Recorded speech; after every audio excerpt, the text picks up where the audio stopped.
défense, qui met la défense légèrement en retard et la rotation arrive un tout petit peu tardivement, ou plutôt Kobe sort le shoot qui allait bien pour empêcher ce contre. Quel toucher! Et ils vont laisser pas mal d'énergie dans cette série, les Lakers, si toutefois il passait. Rien n'est fait, même s'ils mènent 2-0. On peut penser que Phil Jackson a envie de vite plier cette série, vite quitter Salt Lake City. Parce que la suite, s'il passe, c'est sans doute Phoenix, on va pas trop anticiper, mais Phoenix, on sait qu'ils passent leur temps à courir. Regardez, justement, on en parle de Phoenix avec un Goran Dragic qui est sorti de nulle part. 26 points en 17 minutes dans le dernier match face aux Spurs. Et puis évidemment, LeBron James, 26 points en 17 on ne le minutes, présente plus. Sur 5 à 3 points. Le Slovène qui était sur un nuage. Ah, c'était vraiment le facteur X. C'est incroyable à ce qu'il a sorti, ce jeune Dragic. Donc souvent on le désigne comme le copycat de Steve Nash. Voilà. Il a enfin confirmé tous les espoirs que les Suns se portaient en lui. Un joueur qui à la base, Richard, avait été drafté par les Spurs. Ça, c'est aussi la belle histoire. Et Artest face à Korver. Il est passé Artest avec Odom contré. Il y aura une faute de Millsap. C'était un petit peu statique tout ça. Odom là, il se retrouve avec le ballon en main et pas énormément de solutions. Odom, on le sent pas aussi motivé qu'un Artest par exemple. Là, il est encore un petit peu nonchalant dans ce match. Il en garde un petit peu. Je sais pas s'il veut en garder, mais en tout cas, il est pas aussi à l'aise qu'il l'est habituellement. 2 points seulement, 7 rebonds comme toujours, mais 2 petits points sur 5, maladroit. 11 points, 15 rebonds dans le match 2. Lamar Odom, lui qui est l'un des seuls Lakers avec Derek Fisher à avoir joué tous les matchs cette saison.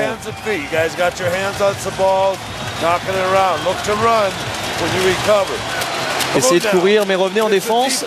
Et puis en attaque, sur les pénétrations, regardez, recherchez Ron. C'est évident, il est chaud comme la brève. Plus 2 pour Utah, 98-96. Carlos Boozer ressort pour Deron Williams. La bonne feinte à 3 points. Et bien pour retour de Deron Williams. Attention, il reste 8 secondes dans cette possession. Ils vont trouver Korver qui fixe pour Matthews. Oh là, ce rebond récupéré par Gasol. C'est un aimant, un rebond de toute façon pour Gasol. C'est dommage, très bon jeu de passe de Utah Jazz là, qui tentait de prendre l'avantage sur la défense des Lakers. Et Kobe Bryant qui est à un panier des 30 points, lui qui a toujours inscrit 30 points au plus dans cette série pour l'instant. Le voilà, Kobe. Il a demandé, il est un petit peu court. Et une fois de plus, Pau Gasol qui fait un mal de chien cette fois offensivement à la défense de Utah. 31 points dans le match 1, 30 dans le match 2 pour Kobe Bryant, 28 ce soir. Gasol qui se rapproche et qui crie comme toujours pour réclamer la faute. Et qui commet la faute, sûrement. La faute de frustration. Beaucoup de dépit et de frustration, vous le disiez. Il a été secoué comme un vulgaire prunier par Carlos Boozer. Il y a une phrase de Kobe Bryant qui résume bien la série. Pas la peine de scouter cette équipe. On les connaît par cœur, ces joueurs du Jazz. Et c'est vrai que les duels Boozer, Gasol, Williams, Fisher, c'est le pain quotidien de ces deux équipes. En attaque, le pick and roll ou bien fixation pour le shooter Korver, ça on connaît. Et voilà, bon, ouf.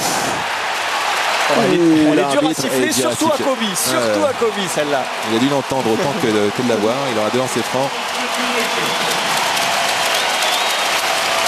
Ah, ça, ils vont prendre à 2 le dribbleur. Et la Kobe qui là logiquement arrivé, c'est calculé ça, qui doit arriver pour couper cette passe et qui était un tout petit peu en retard. Il arrive un peu tard en effet. Ça joue à très peu de choses. 67% dans la série au lancer franc pour Boozer. C'est son premier lancer franc de la soirée. 14 points. Bientôt 15, non, toujours pas. C'est raté le premier. Et il y aura toujours une possession d'écart entre les deux équipes après ce lancer franc de Carlos Boozer. Vous avez vu que les deux coachs n'ouvrent pas énormément leur banc pour l'instant. On joue dans le... C'est un money time qui a duré depuis la 9e minute de ce dernier quart-temps. Sur 2. Mais le rebond de Millsap. Et le rebond de Millsap. Il était seul entouré de 3 joueurs de Los Angeles et il a réussi à saisir du ballon. Il était tout seul, Matthews, à 3 points. Oui. Pourquoi il n'a pas pris le shoot? C'était une possession bonus en plus après ce lancer franc, ce rebond offensif après le lancer franc. Vous avez vu tout d'un coup Utah, 9 pertes de balles, il y en avait que 6 tout à l'heure. Et on rentre dans le money time. Il est dur ce shoot de Bryant. Et les équipes qui sont forcément un petit peu plus maladroites, les défenses qui se resserrent. La fatigue qui commence à se faire sentir. Williams, il adore faire ça en s'appuyant sur son vis-à-vis. Cette fois, ça ne rentre pas, il n'aura pas le coup de sifflet. Oh, ils ont besoin de souffler là. Ouais. Quelle intensité de jeu. Et puis ils ont passé tout le match à se faire conspuer par ce public de Salt Lake City. Vraiment, on n'entend plus. Les nerfs vont lâcher là bientôt. Oh, bonne défense, bonne prise à deux. Kobe qui force et qui... Et pas de coup de sifflet. Exactement. Pas de coup de sifflet. Les arbitres qui laissent jouer. Ils laissent jouer les arbitres en cette fin de match. Comment peut-on accorder une faute ici à Deron Williams et comment peut-on laisser Kobe se faire chahuter comme il l'a été sans lui accorder la moindre faute? Regardez ça. Là, il pourrait y avoir faute. Là, il pourrait y avoir faute. Il y a deux fautes sur Kobe Bryant. Elles y sont. Il y a une faute de Korver, une faute de Matthews. En tout cas, bonne défense au niveau d'intention de Utah qui ne lâche rien. Et derrière, Williams qui va provoquer la faute de Fisher. Sur un contact apparemment beaucoup plus anodin. L'arbitre lui a donné la faute. Et le lancer qui rentre pour Deron Williams. Élu dans le deuxième meilleur 5 de l'année, on le répète. Sans doute le meilleur meneur de jeu de la saison. Le meilleur meneur de jeu du monde.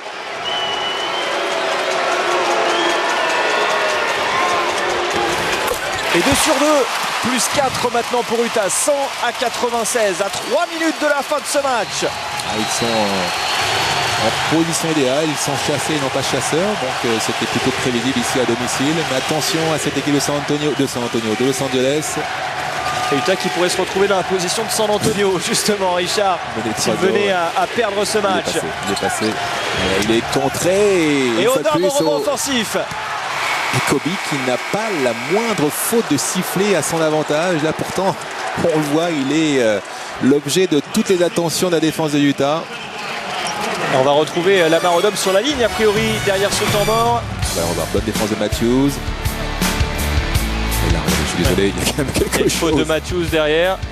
Et la faute de Korver sur Odom. En tout cas, vraiment à mettre en exergue, c'est l'intensité et l'engagement de Utah. Ils jettent vraiment tout dans la bataille. 28 points pour Kobe. Ça fait tout le quatrième carton qui traîne. C'est 28 points qui traîne. 28 points, ouais. Il a plus marqué depuis très longtemps, Kobe Bryant, dans ce match. Exactement, Kobe, là, à qui on ne laisse pas le moindre panier facile. On le challenge à tous les moments, on le secoue. Et si on venait à marquer les paniers, ce serait vraiment le fait d'un exploit personnel, comme souvent. Allez, Lamar Odom sur la ligne avec son numéro 7, le numéro fétiche de sa grand-mère qui l'a élevé. Le premier lancé qui rentre. C'est important, c'est à ce stade du match. C'est genre des Clippers. On ne peut pas se permettre de lâcher le moindre point, le moindre rebond aussi. Ça se joue sur ces détails-là. Los Angeles qui est revenu à une possession d'écart, 97-100. Allez, le gaucher, Lamar Odom. 2 sur 2. Et il le sait, et c'est dedans. 2 Ils sont sur à nouveau 2. à une petite possession. 98-100.